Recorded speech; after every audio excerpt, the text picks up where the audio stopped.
Depois de mais de 20 anos, Todo Mundo em Pânico finalmente voltou. E a primeira reação de muita gente foi pensar: é só mais uma continuação nostálgica. Só que existe um detalhe que muda completamente a forma de enxergar esse filme. Porque pela primeira vez em muito tempo, a franquia parece ter encontrado um alvo perfeito. E não são os monstros. Na verdade, Todo Mundo em Pânico 6 está fazendo a piada da própria Hollywood. E o mais engraçado, ele faz isso enquanto se transforma exatamente naquilo que está criticando. Parece confuso? Mas calma, porque quando começarmos a analisar as referências, os bastidores e as escolhas feitas pelos irmãos Wayans, percebemos que existe muito mais acontecendo aqui do que apenas piadas aleatórias. E no final deste vídeo, você vai entender por que essa continuação pode ser a mais interessante da franquia desde os filmes originais.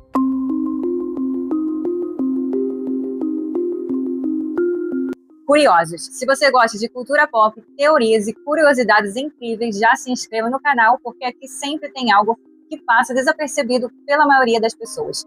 Ative o modo curiosidade e agora me responde uma coisa: o que acontece quando uma franquia criada para zoar continuações se torna uma continuação? Guarde esta pergunta, porque ela é a chave para entender Todo Mundo em Pânico 6. Como tudo começou? Para entender por que esse novo filme chamou tanta atenção, precisamos voltar ao início. Quando o primeiro Todo Mundo em Pânico chegou aos cinemas em 2000, ele explodiu. A ideia era simples: pegar os maiores sucessos do terror da época, misturar tudo, exagerar cada cena e transformar o medo em comédia. Funcionou tão bem que a franquia virou um fenômeno mundial. Mas o que tornava aqueles filmes especiais não eram apenas as piadas, era a forma como eles observavam a cultura pop. Os filmes pegavam aquilo que estava dominando o cinema e mostravam o lado ridículo da situação. Só que o mundo mudou, e muito. O terror não é mais o mesmo. Pense nos filmes que dominavam o cinema quando o primeiro Todo Mundo em Pânico foi lançado. Slasher, assassinos mascarados, lendas urbanas, terror adolescente, era um cenário completamente diferente. Agora, olhe para o cinema atual. Temos universos compartilhados, reboots, remakes, sequências de sequências, filmes que viram séries, séries que viram filmes, personagens retornando décadas depois. E isso criou um problema curioso, onde muitas vezes a própria indústria parece paródia de si mesma. Por isso, esse novo filme funciona de uma forma diferente. Ele não está apenas zombando do terror, está zombando da cultura pop inteira. E isso fica evidente logo nas primeiras referências. As referências escondidas. Uma das maiores diversões de Todo Mundo em Pânico sempre foi tentar identificar tudo aquilo que está sendo satirizado. Mas existe algo interessante nesse novo capítulo. Muitas referências não servem apenas para arrancar risadas. Elas funcionam como comentários sobre o estado atual da indústria. Observe quantas vezes o filme brinca com nostalgia, quantas vezes brinca com os reboots, quantas vezes brinca com personagens que simplesmente não conseguem se aposentar. Parece apenas humor, mas existe uma crítica escondida, a maior ironia de Todo Mundo em Pânico 6. Agora, chegamos ao detalhe que muda tudo. Pense comigo, o filme faz piada de continuações, faz piada de reboots, de nostalgia, de franquias que se recusam a terminar. Mas o que é Todo Mundo Pânico 6? Uma continuação? Um retorno nostálgico?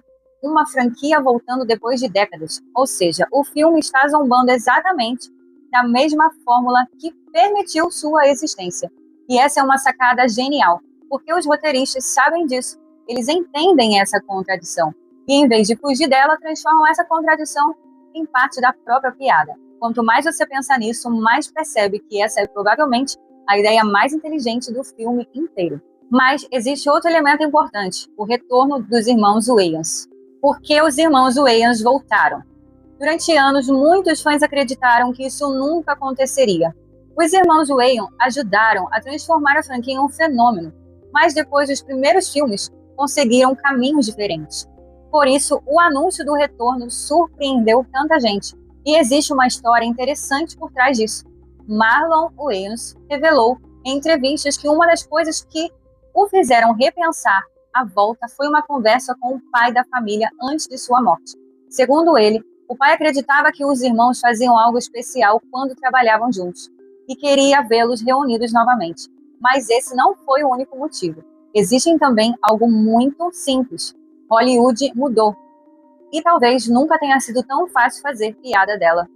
Quando os irmãos Wayans olharam para a indústria atual, encontraram um cenário perfeito para uma nova sátira. E isso aparece claramente no filme.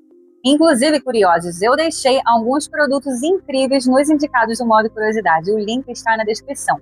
E se você quiser acessar conteúdos ainda mais exclusivos, com análises ainda mais profundas e investigações que vão além do que aparece aqui no canal, você também pode se tornar membro clicando em Seja Membro aqui embaixo. Agora presta atenção, porque vamos chegar ao verdadeiro alvo da sátira. E ele não é quem a maioria das pessoas imaginam. O filme não está zoando o terror. Essa talvez seja a maior diferença entre os primeiros filmes e este novo capítulo. Nos filmes antigos, o terror era claramente o alvo principal. Agora não. O terror continua presente, mas parece quase uma desculpa. O alvo real é a indústria, a obsessão por franquias, a dependência de nostalgia e a necessidade de transformar qualquer sucesso em 10 continuações.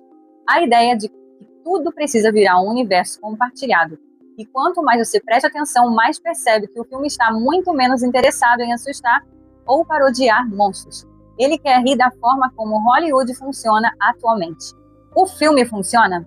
Essa é uma pergunta interessante, porque nem toda piada vai funcionar para todo mundo. Isso sempre aconteceu com Todo Mundo em Pânico. Mas existe uma diferença importante. Mesmo quando uma referência específica não acerta em cheio, a ideia central continua funcionando. Porque crítica por trás das piadas continua atual. Talvez mais atual do que nunca, e isso ajuda o filme a ter uma identidade própria. Não parece apenas uma tentativa desesperada de reviver uma franquia. Parece uma continuação que entende exatamente por que existe. O detalhe que muda completamente o filme. E aqui chegamos ao ponto principal. A maioria das pessoas entra no cinema esperando apenas uma comédia, mas existe algo mais acontecendo. Todo Mundo em Pânico 6 é uma sátira sobre uma indústria obcecada por continuações, feita através de uma continuação. É uma crítica à nostalgia, feita usando nostalgia. É uma piada sobre franquias intermináveis, feita por uma franquia que voltou depois de mais de 20 anos. E talvez seja justamente essa contradição que torna o filme tão interessante, porque ele não quer tentar esconder o que é. Ele abraça isso, transforma isso em humor, faz dessa ironia o coração da história. No final das contas, Todo Mundo em Pânico 6 não é apenas o retorno de uma franquia. É o retorno de um tipo de comédia que parecia ter desaparecido. É o reencontro dos irmãos Wayans com uma série que ajudaram a construir. É uma oportunidade perfeita para rir de uma Hollywood que muitas vezes parece uma paródia dela mesma. Agora eu quero saber a sua opinião. Você gostou da volta dos Wayans ou acha que a franquia deveria ter permanecido no passado? Comenta aqui embaixo. E para eu saber quem assistiu até o final, escreva: a piada era Hollywood. Se gostou desse vídeo, deixe o like, se inscreva no canal e compartilhe com alguém que cresceu assistindo Todo Mundo em Pânico. Porque, no fim das contas, a cultura pop sempre tem algo que quase ninguém percebeu. Ative o modo curiosidade e até o próximo vídeo.